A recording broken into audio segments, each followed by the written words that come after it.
अब हम यहाँ पर देखने वाले हैं ऑफिशियल एक कॉपी या फिर इसी लाइन को, जैसे इन्होंने यहाँ पर ये जो लाइन लिखा है साम्राज्यवाद का विरोध करना, तो यहाँ पर इस तरीके से डाइस देकर आप चाहोगे तो इसे 2 से 3 लाइन में इस तरीके से एक विद्यार्थी ने विनोबा भावे यूनिवर्सिटी, इसके अलावे SKMU यूनिवर्सिटी, जी हाँ SKMU यूनिवर्सिटी के रिगार्डिंग भी सेमेस्टर 1 2023 से 27 वालों का एग्जाम रूटीन रिलीज कर दिया गया है। अब पता नहीं बहुत सारे स्टूडेंट मैसेज कर रहे हैं कि सर एग्जाम रूटीन समझ में नहीं आ रहा है। देखिए, अगर आपको समझ में नहीं आ रहा है, चिंता करने की कोई भी बात नहीं है। आपके एग्जाम रूटीन में नीचे साफ साफ लिखा है कि ग्रुप ए वालों का, ग्रुप बी वालों का, ग्रुप सी वालों का क्या क्या सब्जेक्ट है, उन सब्जेक्ट के आधार पर आप अपना पेपर का एग्जाम दे सकते हो, जो भी डेट में आपका एग्जाम है। अगर अभी नहीं समझ में आता है तो फिजूल आप टेंशन मत लीजिए, आपको एग्जाम की तैयारी में फोकस करनी है। और इस वीडियो को पहले देख लीजिए पूरा, क्योंकि मेजर पेपर जो आपका मेन पेपर है, इसके अलावा जितने भी पेपर जो 75 मार्क्स पे आने वाले हैं, यानी रिव्यू में तो 75 मार्क्स का है, आपकी यूनिवर्सिटी में अलग होगा, लेकिन ये सारे मेन पेपर होते हैं, खास करके मेजर पेपर। ठीक है, खास करके जो मेजर पेपर है ना, वो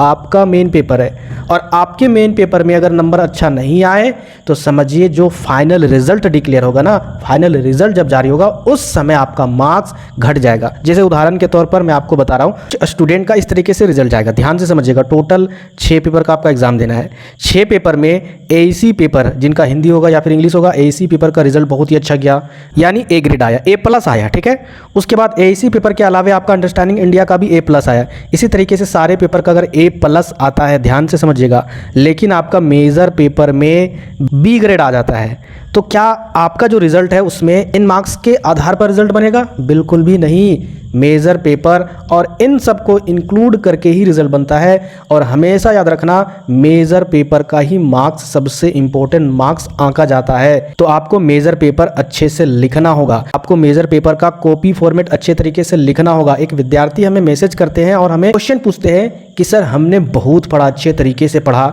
जो भी पेपर का एग्जाम वो दिए, मैं उनका नाम नहीं लेना चाहता, वो हमसे सवाल करते हैं कि हमने बहुत अच्छे तरीके से स्टडी किया, सेल्फ स्टडी किया, आप जिस तरीके से गाइड किया उसी तरीके से हमने मेहनत किया, मैंने लिख लिख कर प्रैक्टिस किया, लेकिन जैसे एग्ज़ाम सेंटर में मैं गया उसके बाद मुझे टेंशन होने लगा, पता नहीं क्या क्वेश्चन आएगा या फिर नहीं आएगा। हालांकि क्वेश्चन आप ही के द्वारा बताए गए क्वेश्चन में से ही क्वेश्चन आए थे, लेकिन उस टेंशन में मैंने कॉपी लिखने का जो सही फॉर्मेट था वो फॉर्मेट नहीं अपनाया, क्योंकि मेरे माइंड से वो इम्पोर्टेंट पॉइंट्स जिसको आप वीडियो में बताए थे वो सारे पॉइंट्स निकल गए। एक गलती के कारण उनका सारा पेपर का मार्क्स घट गया है। जी हाँ, भले उनको मार्क्स पता नहीं है, रिजल्ट में तो पता चल जाएगा, लेकिन उनका मार्क्स घट गया है। वो गलती क्या है ये भी मैं आपको बताऊंगा। वीडियो को पूरा देखना है और लगातार देखना है। सबसे पहले आपको समझना होगा, देखिए यहाँ पर बहुत सारे स्टूडेंट बोलेंगे सर आप 75 में 60 ही बोल रहे हैं, आपको तो 70 बोलना चाहिए। देखिए, मैं फेंकने वाला काम नहीं करता हूँ, ठीक है, ये कोई दुकान नहीं है कि गेट 1 बाय 1 फ्री इस तरीके से जो आपको लुभाते हैं। यहाँ रियलिटी है, ठीक है, तो जो भी चीज़ यहाँ पर है वो तथ्य के आधार पर सही तरीके से बता रहा हूँ। 75 में अगर आपको 60 लाना है तो करना क्या होगा वो ध्यान से समझिएगा। देखिए, कोई भी विद्यार्थी एग्जाम के टाइम में 100 में से कम 90 विद्यार्थी जरूर पढ़ते हैं भाई, ठीक है। बाकी जो 10 विद्यार्थी है वो फालतू का ग्रेजुएशन करते हैं, यानी सिर्फ और सिर्फ डिग्री लेने के लिए, वो सिर्फ डिग्री लेना चाहते हैं पास करके, उसके बाद फिर उसको अच्छे से वो घर में सजा कर रखेंगे। 90 विद्यार्थी पढ़ते हैं, लेकिन अच्छा मार्क्स इनमें से 20 ही विद्यार्थी का आता है, 90 में से, ठीक है, 90 में से मैं बात कर रहा हूँ, ये तो 10 ऐसे भी ऑलरेडी छटा गए। तो इन 20 का ही रिजल्ट क्यों आता है और यहाँ पर जो 70 है उनका रिजल्ट क्यों नहीं आता? पढ़ते तो ये सारे हैं, जितना टाइम ये 20 विद्यार्थी लगाते हैं उतना टाइम ये भी लगाते हैं, तो फिर रिजल्ट उनका अच्छा क्यों जाता है? इसका एक ही मतलब है, उनका कॉपी का लिखा हुआ फॉर्मेट। जी हाँ, देखिए, नॉलेज आप सभी के पास है।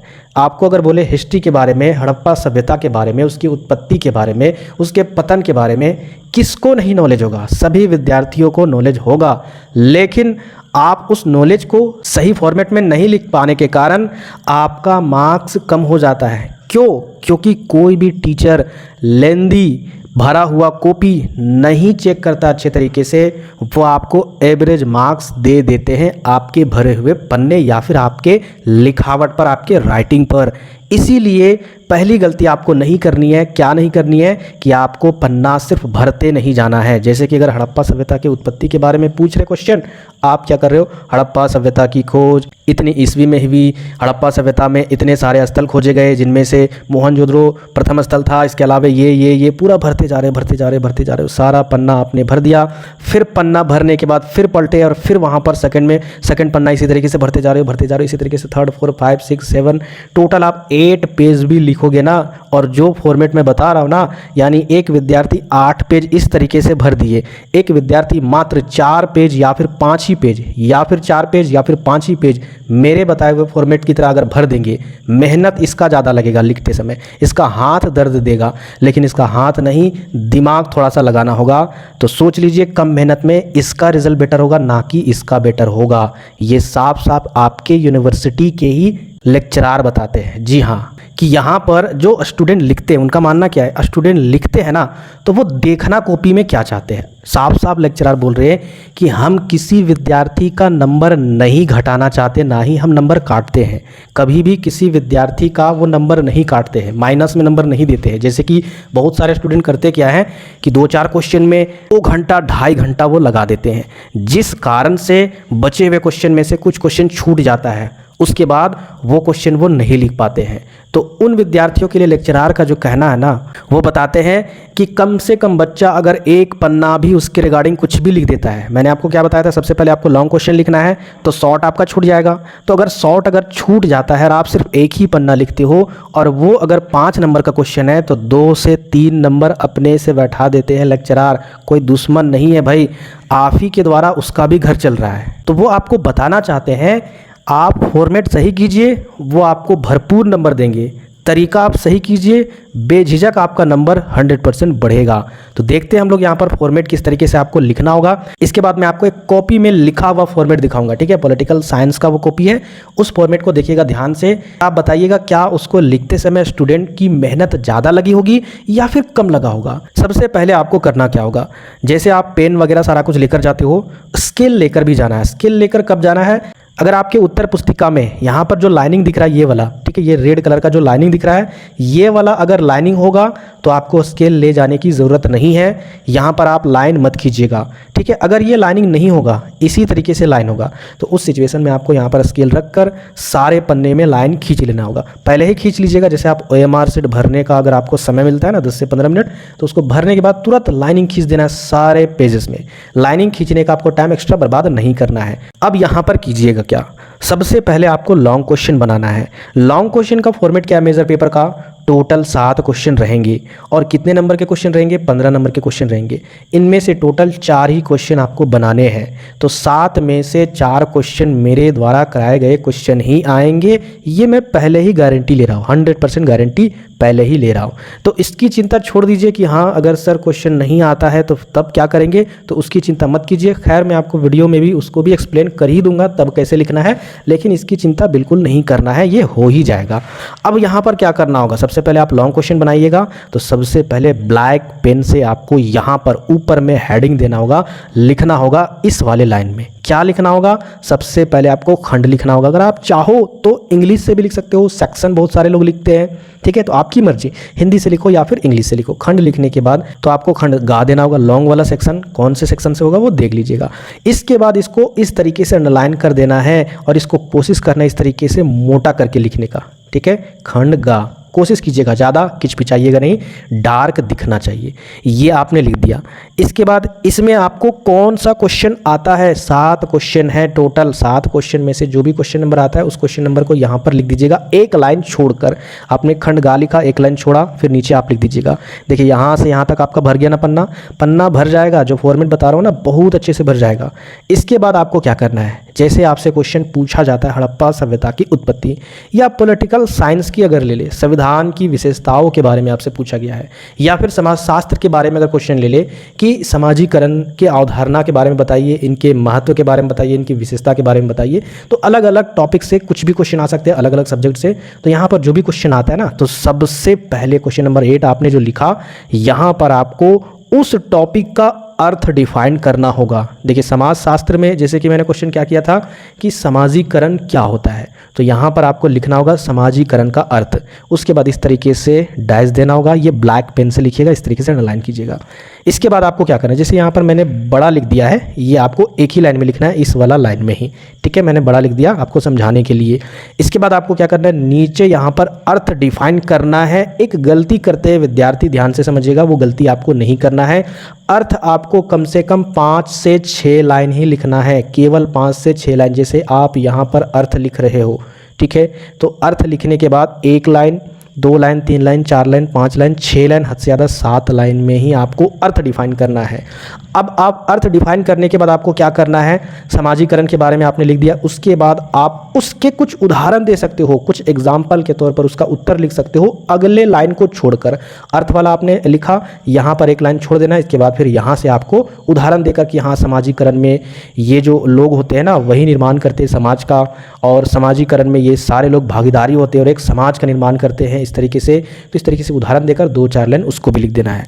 अब कहीं ना कहीं यहाँ पर पन्ना आधा से ज़्यादा भर चुका है, ठीक है। यहाँ पर छोटा सा ये पेजेस है, इससे बड़ा आपका पेज रहेगा, यहाँ पर कुछ लाइन बचे हुए हैं। अब बताइए इतना कंसेप्ट लिखने में आपका मेहनत लगा? बिल्कुल भी नहीं लगा। अब इसी तरीके से नेक्स्ट क्वेश्चन, जैसे कि हड़प्पा सभ्यता की उत्पत्ति के बारे में मैंने आपको बताया, तो यहाँ पर सबसे पहले आपको परिचय लिखना होगा, ठीक है।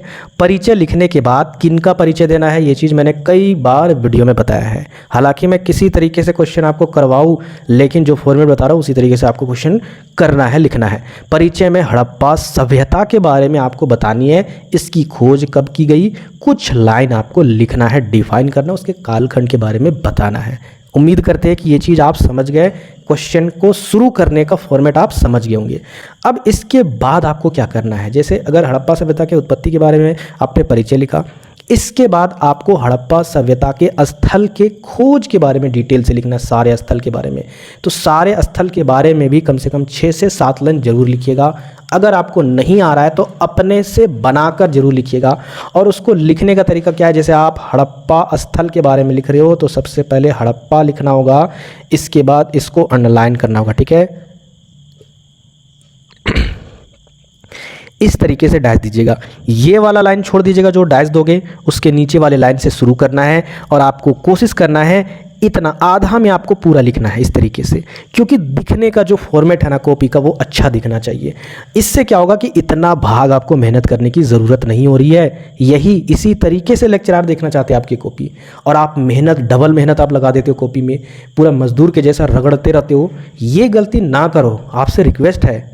आपके अंदर जितनी नॉलेज है ना वो बहुत नॉलेज है, आप जितना मेहनत करते हो पढ़ने के लिए ना, वो बहुत मेहनत करते हो, उतने ही मेहनत में आपका रंग ले आएगा कॉपी में मार्क्स। जैसे इसमें क्या पॉइंट बन रहा है, हड़प्पा सभ्यता की उत्पत्ति में, हड़प्पा सभ्यता की उत्पत्ति में पॉइंट बना परिचय, परिचय के बाद इसकी उत्पत्ति में जो स्थल की खोज की गई उस स्थल के बारे में पॉइंट वाइज आपने लिखा।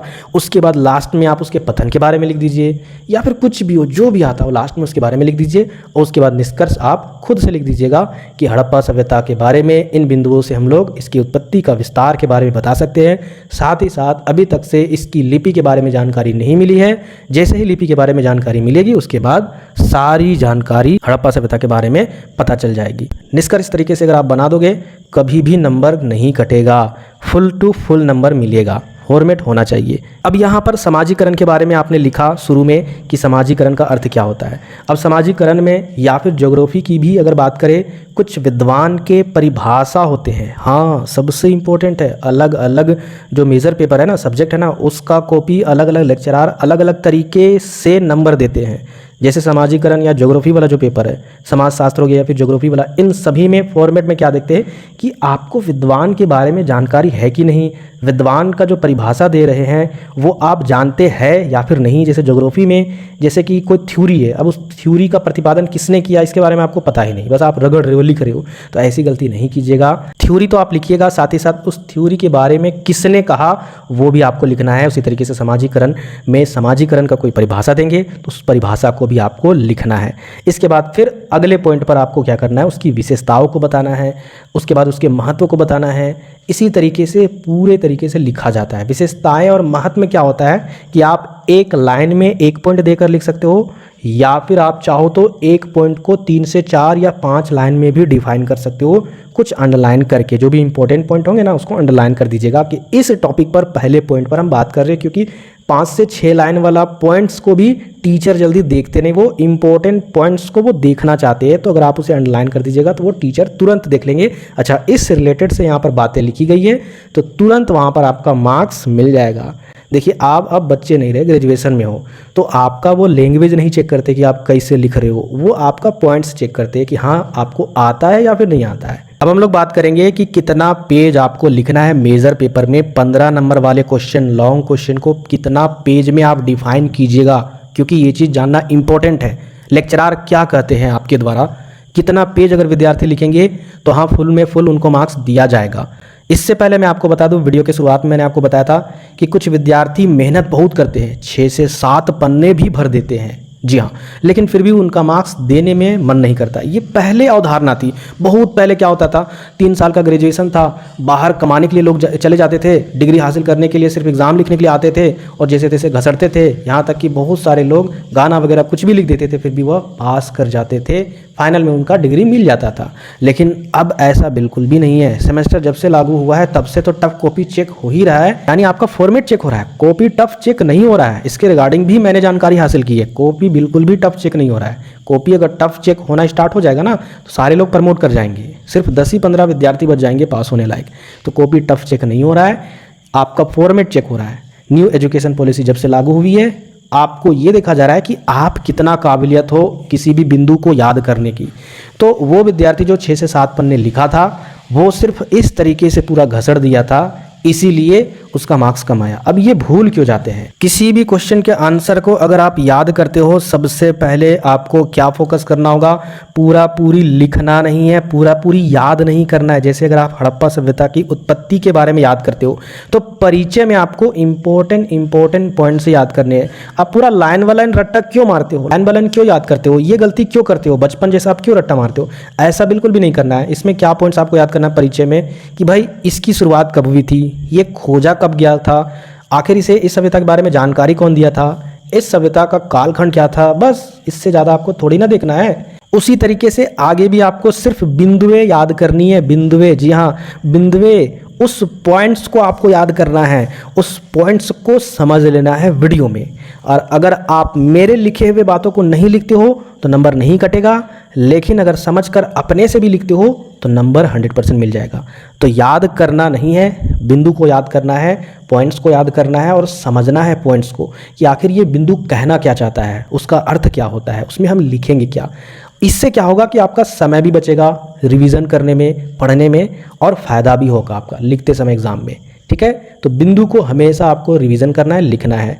अब हम लोग बात कर लेते हैं कितना पेज आपको लिखना चाहिए। तो कम से कम 5 पेज आपको लिखना अनिवार्य है। अगर आप फॉर्मेट वाइज लिखते हो, जिस तरीके से मैंने आपको बताया, कोई भी मेहनत नहीं लगेगा, 100% लिख दोगे, क्योंकि हर बिंदु के बाद आपको 1 से 2 लाइन छोड़ना है। जब 1 से 2 लाइन छोड़कर या 2-2 लाइन छोड़कर सारे बिंदु दोगे तो पता है 3 से 4 बिंदु 3 पन्ने में हो जाएंगे। और अगर आप कम से कम 4 से 5 बिंदु अगर आप याद करते हो और निष्कर्ष लिख देते हो तो भाई आपका 5 पेज ऑटोमेटिक भर जाएगा। इसकी चिंता आपको करने की ज़रूरत ही नहीं है। तो आपके माइंड में अगर डर बैठ गया कि नहीं 5 पेजेस कैसे भरेंगे, वो आप खुद देख लीजिएगा एक बार प्रैक्टिस करके, उसके बाद हमें कमेंट कीजिएगा कि हाँ सर आपने जो बोला था ना वो 100% सही में हो गया।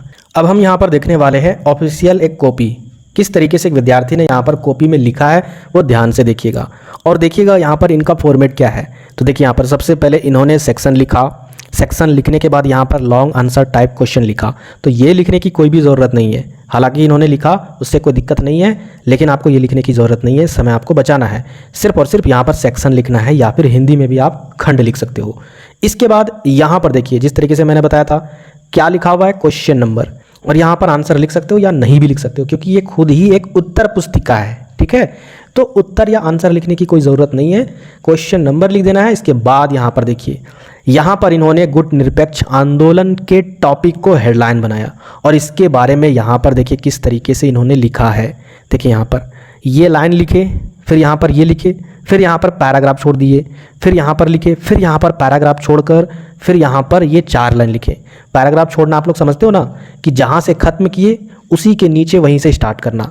तो इस तरीके से पैराग्राफ क्यों छोड़ा जाता है? क्योंकि अच्छा दिखता है। पैराग्राफ कहाँ पर छोड़ा जाता है? जब हम लोग किसी चीज़ को अगर बता रहे हैं और उसके बाद दूसरे टॉपिक में आ जाते हैं, यानी एक लाइन में हमने एक ही बात बताई, अब दूसरी बात को अगर बताना हो तो हम लोग पैराग्राफ छोड़ देते हैं। या फिर अगर एक बात को आप 4 लाइन में बता रहे हो, फिर इसके बाद दूसरे बात को बताना है या किसी से कंपेयर करना है या दूसरे टॉपिक पर अब हम यहाँ पर डिफाइन करने वाले हैं, आपको बिंदु नहीं मिल रहे, तो यहाँ से आपको पैराग्राफ छोड़कर या फिर एक लाइन छोड़कर लिखना होता है। कोशिश कीजिएगा अगर आपको लेंदी क्वेश्चन मिल जाए, क्वेश्चन नहीं आए, तो कम से कम एक पन्ने में 2 से 3 पैराग्राफ होना चाहिए, ताकि उसमें कॉपी की जो लिखावट है वो भरा हुआ नहीं दिखना चाहिए, ठीक है, वो खाली खाली थोड़ा सा अच्छा दिखना चाहिए। इन्होंने वही चीज़ यहाँ पर फॉलो किया। इसके बाद देखिए एक ही क्वेश्चन में अलग अलग होते हैं पॉइंट्स। सबसे पहले इन्होंने गुट निरपेक्ष आंदोलन के बारे में बताया, फिर इनके अर्थ के बारे में बताया, फिर यहाँ पर देखिए इसके बाद अर्थ का डिफाइन इन्होंने 4 लाइन में किया, फिर एक लाइन छोड़ा, ठीक है, ये वाला लाइन। इसके बाद नेक्स्ट गुट निरपेक्ष की परिभाषा दी, ठीक है, विद्वानों के द्वारा, अनेक विद्वानों के द्वारा क्या परिभाषा है ये इन्होंने दी। इसके बाद 2-4 लाइन में परिभाषा देने के बाद गुट निरपेक्ष का उद्देश्य क्या है, इन्होंने उद्देश्य को बिंदुवार में बताया है, ठीक है। तो आप इस तरीके से भी आंसर लिख सकते हो, या फिर इसी लाइन को, जैसे इन्होंने यहाँ पर ये जो लाइन लिखा है साम्राज्यवाद का विरोध करना, तो यहाँ पर इस तरीके से डाइस देकर आप चाहोगे तो इसे 2 से 3 लाइन में कुछ लिख देना है। इसमें गुट निरपेक्ष आंदोलन का जो उद्देश्य था साम्राज्यवाद का विरोध करना ही उद्देश्य था। इसी बात को ही हमने सिर्फ 2 से 3 लाइन लिखा, याद करने की ज़रूरत नहीं है, थोड़ा सा भेजा लगाए, इससे क्या हुआ मेरा कॉपी भर गया। यहाँ पर लाइन में भी लिख सकते थे इसको, लेकिन इसको थोड़ा सा हम लोग डाइस देकर 2-3 लाइन और लिख दिए, इससे पन्ना भराना।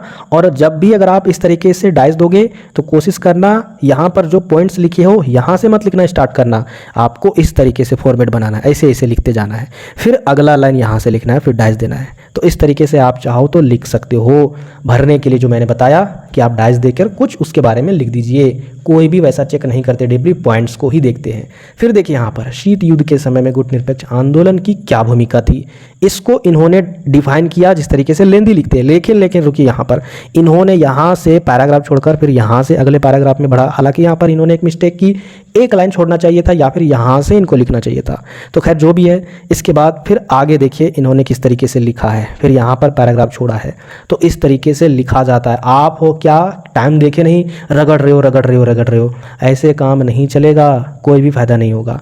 इसके बाद यहाँ पर देखिए लास्ट में भी किसी बिंदु पर अगर इनको कुछ लिखना है तो इस तरीके से इन्होंने पॉइंट्स वाइज में लिखा है। तो बिंदुवार लिखना सबसे इंपॉर्टेंट है, बिंदुवार याद करना बेहद ज़रूरी है। बिना बिंदुवार लिखे दर्शाए पैराग्राफ में बिना लिखे आपको मार्क्स कम ही मिलेंगे ज़रूर, लेकिन कम मिलेंगे। ज़्यादा मेहनत में कम मार्क्स मिलेगा।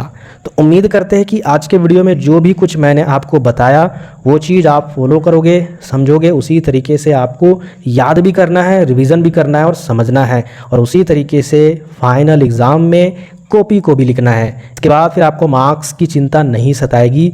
मार्क्स की तो बात छोड़िए, बहुत सारे स्टूडेंट को ये भी चिंता हो रही है जितने भी पेपर दिए क्या उसमें हम पास कर जाएंगे या फिर नहीं।